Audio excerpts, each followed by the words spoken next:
Good morning and welcome to 3 More Minutes. We are on day 6 of our 21 days on promises. And today's is a little bit different. We're looking at a time that God takes back a promise that he made because of human decisions. And this is, we're still in verse Samuel, and it's chapter 2, verses 27 to 36. And we're going to skip the first little part of this. It's a man of God has come to speak to Eli. Eli is the high priest, so the highest ranking pastor of the children of Israel. And it says in verse 29, as this man is delivering this message from God to Eli, it says, "Why do you scorn my sacrifice and offerings that I have prescribed for my dwelling? Why do you honor your sons more than me by fattening yourselves on the choice parts of every offering made by my people Israel?" What would happen is when a family came to offer a sacrifice, the priests were given a portion. It's kind of what they lived on and how they survived.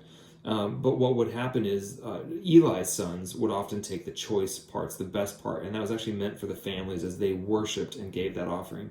And they would consistently do that. They would harass worshipers. They would molest some of the women who came by. And Eli had tried to stop them, but at some point just kind of gave up and was like, boys will be boys, and just no longer try to discipline them. And so they did all these horrible things.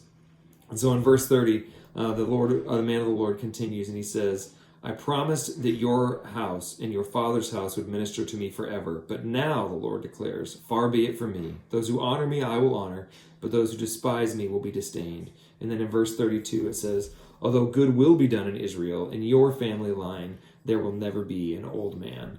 That's pretty pointed.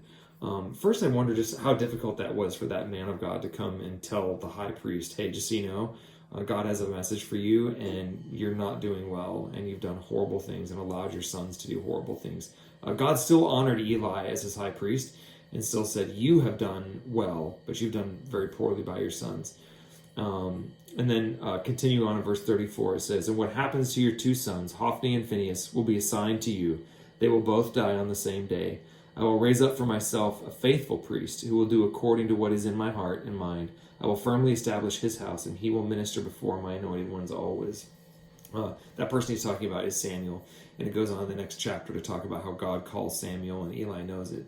The important thing here is to remember that God can take back a promise when we choose not to follow him and when we have strayed from that path.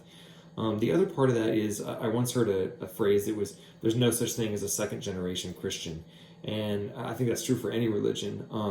Each one of us has to choose. So whether we are a child or a parent, each one of us has to choose for ourselves. We can't come into this because our parents were of this religion or that we are of this religion, so our children will be as well. But we have to live that, and we have to make that example to them each and every day. So my hope for each and every one of us is that we make that choice again today and again tomorrow and again the next day. I hope you have a great weekend. I will see you next week.